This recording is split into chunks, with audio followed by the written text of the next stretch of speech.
Movie के start होते ही हमें समंदर की गहराई दिखाई जाती है जहाँ पर अर्थ की गैसेस रिलीज हो रही हैं। इसके बाद नेक्स्ट सीन में हमें एक यंग कपल दिखाया जाता है जिसमें लड़की का नाम एमिली और लड़के का नाम रैंडल होता है। एमिली और रैंडल अपने वेकेशंस को स्पेंड करने रैंडल के पेरेंट्स के एक बीच कॉटेज में आए होते हैं। उस बीच हाउस के आसपास और भी बहुत से घर होते हैं लेकिन वो सब के सब खाली होते हैं। उसकी वजह ये होती है कि वो सब के सब वेकेशन हाउसेस थे और जिस तरह एमिली और रैंडल यहाँ पर आए थे इसी तरह बाकी लोग भी उन घरों में आएंगे और जब इतने सारे लोग एक जगह पर आ जाएंगे तो वो जगह बिल्कुल एक टाउन की तरह ही लगेगी। लेकिन अभी फिलहाल वहाँ पर एमिली और रैंडल अकेले ही होते हैं और फिर एमिली वॉशरूम में जाती है और वो नोटिस करती है कि वहाँ का पानी आम पानी जैसा नहीं है बल्कि वो थोड़ा अजीब सा है। इसके अलावा उसे ये बात भी काफी अजीब लगती है कि वहाँ का एक कैबिन मेडिसिन से भरा हुआ था। ये बात काफी अजीब थी क्योंकि वो घर काफी अरसे से खाली था और वहाँ पर कोई भी नहीं आया था। उस जगह के बाद फिर वो किचन में जाती है और किचन की कंडीशन को देखकर भी वो काफी हैरान हो जाती है क्योंकि किचन के हालात देखकर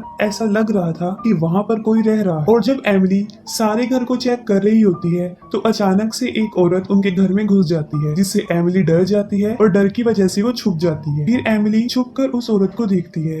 एमिली रैंडल को जल्दी से बुलाने के लिए ऊपर जाती है लेकिन वो औरत उसके कदमों की आवाज सुनकर वहाँ से चली जाती है। इससे पहले कि रैंडल वहाँ पर पहुँचता वो गायब हो चुकी होती है। फिर एमिली और रैंडल सारे घर को चेक करते हैं तब वो देखते हैं कि वो औरत वहीं पर छुपी हुई है जिस पर रैंडल उसे पूछता है कि वो उनके घर में क्या कर रही है जिस पर वो औरत ऐसे एक्सप्रेशन देती है जैसे कि वो उसका ही घर हो और इतनी देर में उसका हस्बैंड भी वहाँ पर पहुँच जाता है और यहाँ पर ये बात खुल जाती है। उन दोनों का नाम मिच और जेन होता है और वो रैंडल के फादर के बहुत पुराने फ्रेंड होते हैं। वो दोनों रैंडल को बताते हैं कि उसके फादर की मर्जी से ही यहाँ पर रह रहे हैं जिसको सुनकर एमिली काफी अपसेट हो जाती है क्योंकि वो सोचती है कि उनकी वेकेशंस डिस्ट्रॉय हो गई हैं और वो कहती है कि वो लोग रेंट पर एक रूम ले लेंगे जिस पर मिच उन्हें मना कर देता है और वो उनके ही घर पर उन दोनों को डिनर पे इनवाइट करता है। रैंडल को तो इस बात से कोई इशू नहीं होता लेकिन एमिली खुश दिखाई नहीं देती। वो बाहर जाकर बैठ जाती है तब उसे एक स्लग नजर आता है जो काफी लेजी लग रहा था और ऐसे जाहिर हो रहा था कि उसे कोई बीमारी है। फिर रात को वो सब मिलकर डिनर करते हैं और डिनर में वो ऑस्टर्स भी होते हैं जो जेन लेकर आई। वो सब लोग ऑस्टर को खाते हैं लेकिन एमिली के अलावा, जिस पर एमिली उनको बताती है वो एस्ट्रोबायोलॉजी पढ़ने में इंटरेस्ट रखती है। वो उन्हें बताती है कि लाइफ बहुत अनवेल है और हमारा एलिमेंट्स राइट से बहुत गहरा कॉम्बिनेशन है और इन राइट्स में टेम्परेचर, डिस्टेंस फ्रॉम द सन और अगर कोई भी चीज अपनी जगह से इधर उधर हो जाएगी तो हम इंसान नहीं बच पाएंगे, हम सब खत्म हो जाएंगे और इस अर्थ पर सिर्फ डस्ट और गैसेस ही बाकी रह जाएंगे। उन लोगों को एमिली की कुछ बातें तो समझ नहीं आती लेकिन वो फिर भी उसकी बातों को एंजॉय करते हैं क्योंकि वो उन्हें पसंद आती हैं और बातों बातों में उनकी सारी ड्रिंक भी खत्म हो जाती है। रैंडल उन्हें एरोवाना फिश ऑफर करता है जिसे खाने के बाद वो सब फुल हो जाते हैं। मिच भी नोट करता है कि पानी का टेक्सचर कुछ अजीब है लेकिन वो इस बात पर ज्यादा ध्यान नहीं देता। फिर वो सब लोग गैलरी में खड़े होते हैं और काफी अजीब चीज नोट करते हैं कि वहाँ पर बहुत सारे माइक्रोस हवा में उड़ रहे होते हैं। असल में माइक्रोब्स पानी में होते हैं और हवा में उनको देखना एक अजीब बात ही थी। जेन उन माइक्रोब्स को करीब से देखने पर काफी इंसिस्ट करती है जिस पर मिच उसे जाने देता है। वो नोट करती है वो माइक्रोब्स हर जगह जम चुके हैं और वो उनको छूती है और जैसे उन्हें टच करती है वो खांसना शुरू कर देती है। ऐसा उसके साथ माइक्रोब्स की वजह से नहीं होता क्योंकि वहाँ पर बहुत फॉग होती है और उसमें सांस लेना काफी मुश्किल होता है और वो फिर बेहोश हो जाती है। काफी देर गुजरने के बाद भी जब जेन वापस नहीं आती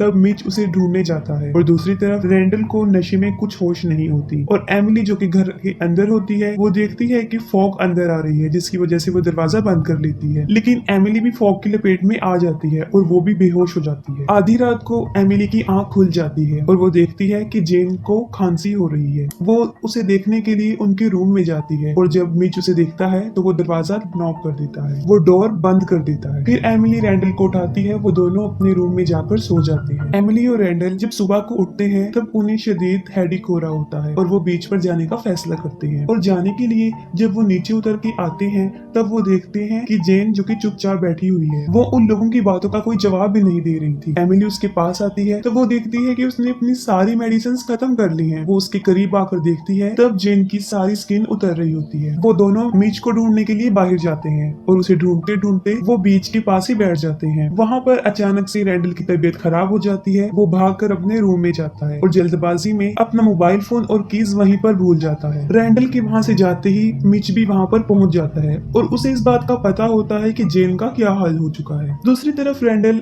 नोट करता है कि पानी का टेक्सचर, कलर, स्मेल बिल्कुल चेंज हो गए हैं, लेकिन वो इस बात पर ज्यादा ध्यान नहीं देता और दोबारा एमिली के पास जाने लगता है। तब अचानक उसे ऊपर से कोई आवाज आती है। रैंडल सोचता है कि ऊपर शायद मिच है और वो उसे देखने के लिए ऊपर भी जाता है, लेकिन मिच तो एमिली के पास बैठा होता है जो उसे कह रहा होता है कि इस जगह पर कुछ अजीब है, और उसके बाद वो स्विमिंग के लिए चला जाता है। समंदर में कुछ दूर जाने के बाद वो गायब हो जाता है। एमिली जल्दी से भागकर पानी के थोड़ा आगे को जाती है। तब उसका पाँव एक जेलीफिश के ऊपर रखा जाता है जो कि एमिली को काट लेती है। एमिली देखती है कि उसके जख्म में एक कीड़ा लग रहा है। फिर एमिली चारों तरफ देखती है तो वो नोटिस करती है कि वही जेलीफिश समंदर के किनारे चारों तरफ फैली हुई है। वो जल्दी से भागकर घर में जाती है और किचन के किसी इंस्ट्रूमेंट से उस कीड़े को निकालती है। फिर वो नोटिस करती है कि ये कोई कीड़ा नहीं है बल्कि जेलीफिश का एक टेंटिकल है जो म्यूटेंट होकर एक कीड़े की शक्ल इख्तियार कर गया है। उस कीड़े को निकालकर एमिली जल्दी से अपने पाँव की पट्टी करती है और कपड़े चेंज करके वहाँ से निकलने की कोशिश करती है। तभी वहाँ पर रैंडल आ जाता है जो कि क्रॉलिंग करता हुआ उसकी तरफ बढ़ता है। वो देखती है कि उसकी हालत भी काफी खराब हो चुकी है और उसकी ये हालत जेन ने की थी, जो अभी की इंसान तो नहीं रही लेकिन एक ज़ॉम्बी क्रिएशन बन गई थी। वो दोनों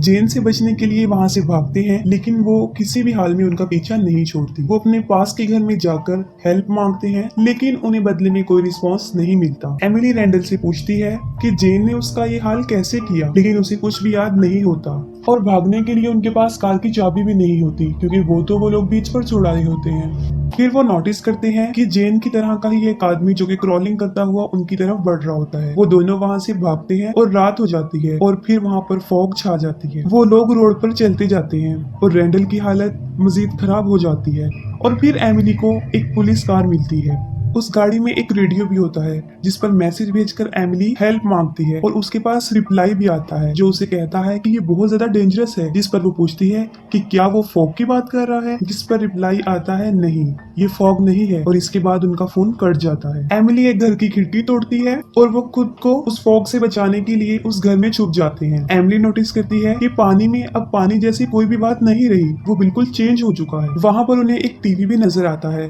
जिसकी न्यूज पर उन्हें ये पता चल रहा होता है, ये पता चलता है कि ये सब सिर्फ उन लोगों के साथ ही नहीं हो रहा बल्कि पूरे मुल्क में ये हो रहा है, और ये सब कुछ उन माइक्रोब्स की वजह से हुआ है। और ये माइक्रोब्स अंडर वाटर होते हैं, लेकिन अर्थ के बहुत ज्यादा हीटअप होने की वजह से ये उसकी सरफेस पर भी आ गए हैं और बहुत ज्यादा रिलीज भी होते जा रहे हैं और इंसान की करंट लाइफ फॉर्म को मारकर ये न्यू लाइफ फॉर्म को जन्म दे रहे हैं, न्यू लाइफ फॉर्म को पैदा कर रहे हैं, जिनका मकसद ये बन चुका है कि वो इंसानों को खत्म कर देंगे। एमिली कार की चाबियां ढूंढती है क्योंकि उन लोगों को वहां से भागना था। वो एक बेसमेंट में जाती है जहाँ पर उसे ऑक्सीजन सिलेंडर्स मिलते हैं। इन सिलेंडर्स की मदद से वो इन फॉग से बच सकती थी, लेकिन अब बहुत देर हो चुकी थी। रैंडल वॉमिट करता है और उसकी वॉमिट में एक अजीब सा क्रिएचर निकलता है और देखते ही देखते वो खुद भी एक ज़ॉम्बी बन जाता है। बेसमेंट में एमिली एक आदमी को देखती है जो कि बहुत ज्यादा म्यूटेंट हो चुका होता है और दूसरे आदमी को भी खा रहा होता है।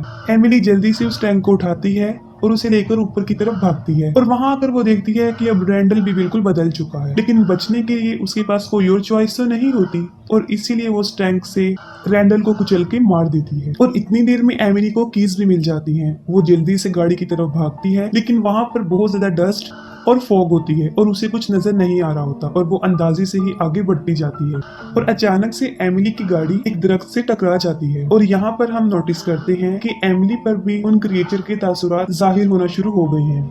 फिर हमें अगली सुबह दिखाई जाती है और अब एमिली बीच पर होती है जो कि पूरी तरह इन्फेक्टेड हो चुकी होती है। वो बार बार एक ही बात कह रही होती है कि डरना नहीं है और अचानक से पानी की एक बहुत बड़ी लहर आती है और उसे बहाकर अपने साथ ले जाती है। असल में मूवी में एमिली की बातें सच हो गई जो उसने कहा था कि अगर ये राइड्स जरा से भी इधर उधर हुए तो हम सब खत्म हो जाएंगे और एक दिन ऐसा हो जाएगा। और ये सब हुआ था अर्थ के हीटअप होने से और गहराई में बहुत सारे रॉक्स में वही खतरनाक माइक्रोब्स थे जो सरफेस पर आकर ये सब तबाही फैला रहे हैं। और इसके साथ ही मूवी भी एंड हो जाती है।